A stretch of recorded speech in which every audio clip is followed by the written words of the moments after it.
13h, 13h30. Move 13 Actu. Move. Alex Nassar. Les gossip hop de Move 13 Actu, les infos hip hop du jour, un servi avec des patates cuites à l'eau parce qu'on va en prison prendre des nouvelles de 6ix9ine. Alors, le rappeur de Brooklyn n'a jamais aussi bien porté son blast complet, Tekashi 6ix9ine. Oui. Parce que le point qu'on puisse dire, c'est que Tekashi en chie. Oh là là là. Qu'est-ce qu'on se marre. Qu'est-ce qu'on se marre. Voilà, en plus, c'est bien, on n'est pas en retard. Il a été arrêté par le FBI. Ouais. Je rappelle qu'il accuse d'être membre actif d'un gang hyper violent et d'avoir participé à des activités criminelles. Pas du tout convention de Genève. Ouais. Et depuis près de 10 jours, il est en prison, ce qui l'a pas empêché de sortir un album hier. Ouais, alors, enfin, c'est un album qui était prévu avant, il l'a pas fabriqué en taux là. Non, ça devait sortir le 23 novembre, mais en prison, Oui. il te laisse rarement te connecter à ton compte iTunes. Oui, c'est vrai. Donc ça a été repoussé. Ça s'appelle Dummy Boy, qu'on peut traduire par garçon stupide ou garçon poupée. Dans les deux cas, ça marche, parce que 6ix9ine, il est pas mauvais pour la connerie. Et il ressemble un peu à une poupée. On dirait un peu le fils de Barbie qu'elle aurait eu avec un vendeur de crack mexicain.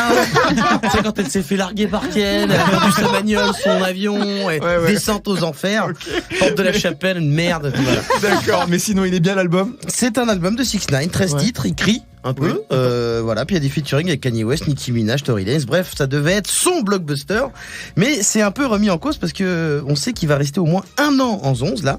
Son procès a été fixé seulement à l'an prochain et il risque la prison à perpétuité. Alors la perpétuité c'est assez long, surtout à la fin quoi. Ah bah surtout à la fin, mais d'ailleurs on en sait plus là-dessus, il peut vraiment prendre perpète. Alors sur le plan judiciaire, coup de théâtre. Malgré les documents du FBI, 6ix9ine a décidé de plaider non coupable. Ok. Son avocat fait une martonie, il bluffe de ouf, il arrête pas de bluffer. Et il dit 6ix9ine n'a jamais fait partie d'un gang. Et quand la juge lui a dit la moitié de son équipe il faisait partie du gang, il a répondu il les connaissait pas. C'est comme si moi je disais Grégo. Grégo, j'ai jamais entendu parler de ça. Je vous dis, je sais pas qui c'est. Et si tu me crois pas, ta grand-mère le flamant rose qui mange des mycoses. C'est dégueulasse.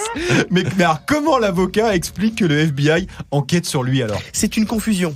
C'est un malentendement. C'est un malentendement. C'est un malentendement. 6ix9ine a bien fait le mariole sur les réseaux sociaux en disant que c'était un gangster, mais c'était pour le buzz. Ah, okay. Le truc relou, c'est qu'il y a une vidéo de 6ix9ine qui est sortie dans laquelle on le voit se vanter d'avoir payé $30 000 pour faire buter le frère de Chief Keef.